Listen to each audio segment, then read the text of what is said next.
मैं Ravi Prakash PS news world में आपका स्वागत है। आज दिल्ली और दिन रविवार, छुट्टियों का दिन। दिल्ली इस दिन को बहुत एंजॉय करती है। आज की जो कहानी है, ये कहानी बिहार से है और बिहार के एक मुजफ्फरपुर जो ज़िला है वहाँ से है। इस कहानी में क्या होता है कि जो ये भी एक सच्ची घटना है और ये बस आपको 19 नवंबर को ये घटना घटी है। और 19 नवंबर को जो ये घटना घटी है, इसमें एक ऐसे व्यक्ति की कहानी है जो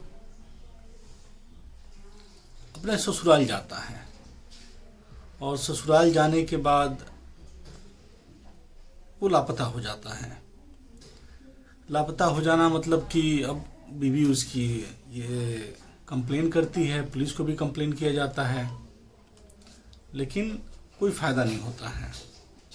इसी कहानी को आज हम जानते हैं बढ़िया से कि कैसे क्या हुआ है। मुजफ्फरपुर में एक जगह है गाय घाट। गाय घाट थाना है और उसी के अंदर एक गांव आता है बरुआरी। बरुआरी की एक घटना है और एक व्यक्ति है जो यहाँ दिल्ली में रहता था आप कहेंगे। और दिल्ली में ही वो एक जो MR होते हैं, डॉक्टर्स के पास दवाई को लेकर के जो बातें करते हैं, दवाई के बारे में बताते हैं, वो MR का काम करता था दिल्ली में। वो शादी लगभग 8 साल पहले हो चुकी थी उसकी, 2 बच्चे भी थे।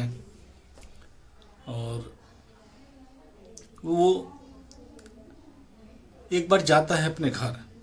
कुछ उसकी जो बीवी है, वो बीवी मुजफ्फरपुर टाउन में ही अपने बच्चों को लेकर के रहती थी। और ये जो छठ पूजा बिहार में और यूपी के जो पूर्वांचल वाला एरिया है, उसमें छठ पूजा बहुत जोरों शोरों से मनाया जाता है। तो उसी पीरियड में ये लोग, ये जो व्यक्ति है, इसका नाम है चंदन कुमार सिंह। ये चंदन 19 तारीख को गाड़ी पकड़ता है और ये चला जाता है बिहार जाता है। और बिहार जाने के बाद घर पहुंचता है 20 तारीख को। अपने ससुराल ही डायरेक्ट जाता है वो, घर वाले को बिना बताए हुए ससुराल पहुंच जाता है। लेकिन 20 तारीख को जब वो पहुंचता है, उसके बाद से 21 या 22, इन 2 तारीखों में, 22 तारीख को इसकी बीवी का एक कंप्लेन दर्ज होता है पुलिस वालों के यहाँ। और कंप्लेन ये होता है गुमशुदगी की, कि वो मिल नहीं पा रहे हैं। गुमशुदा का रिपोर्ट उसकी बीवी ने कराया और ऐसे ही चलता है, गुमशुदगी की रिपोर्ट करा देती है वो बीवी। तब तक उसी गांव में, अब ये 22 से 25 तारीख हो जाता है, 2-4 दिन बीत जाते हैं यूजुअल। तब तक क्या होता है, उसी गांव में जब कुछ गांव के लोग को कुछ महक सा लगा, और सुबह सुबह का टाइम था, महक रहा था, मतलब सड़ने जैसी, गलने जैसी कुछ चीज़ों का महक वहाँ से आया। और वहीं मतलब गांव की जो ग्रामीण महिलाएं थीं, जो भी वहाँ के लोग थे, उन्होंने देखा कि एक कुत्ता जो है वहाँ बार बार मिट्टी को अपने कोड़े जा रहा है, जमीन से निकाले जा रहा है मिट्टी को। नतीजा ये होता है कि अब दुर्गंध है और बहुत सारी चीज़ें हैं, तो मिट्टी कोड़े जा रहा है। तो पुलिस मतलब गांव वालों को थोड़ा सा डाउट होता है कि कुछ ना कुछ तो बात है, कुछ ना कुछ तो कारण है कि ये कुत्ते भी मिट्टी को खोद रहे हैं और यहाँ से दुर्गंध आ रही है। तो गांव वालों ने पुलिस को कॉल कर दिया और पुलिस वाले जो हैं आते हैं और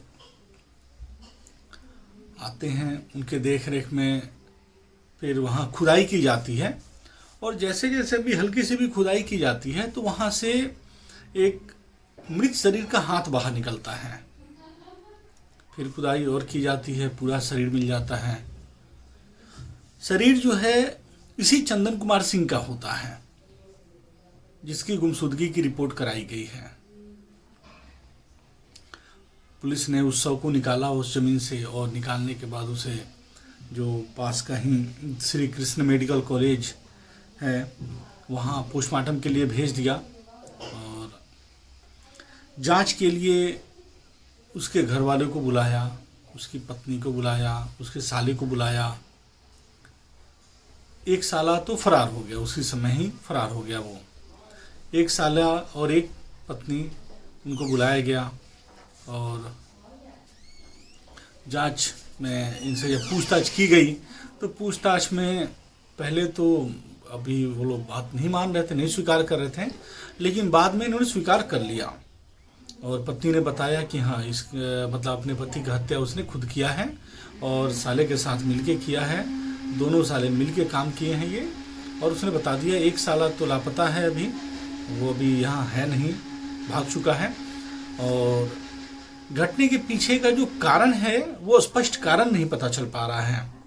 तो आज की जो कहानी है वो यही कहानी है। देखिए, हमने हमेशा कहा है, और कल की भी जो कहानी थी जिसमें कि हस्बैंड वाइफ की एक कहानी आ रही है, आज जो कहानी है वो भी हस्बैंड वाइफ की ही है कि यहाँ पत्नी ने खुद अपने पति की हत्या कर दी, और ऐसे हत्या की कि किसी को पता भी न चले।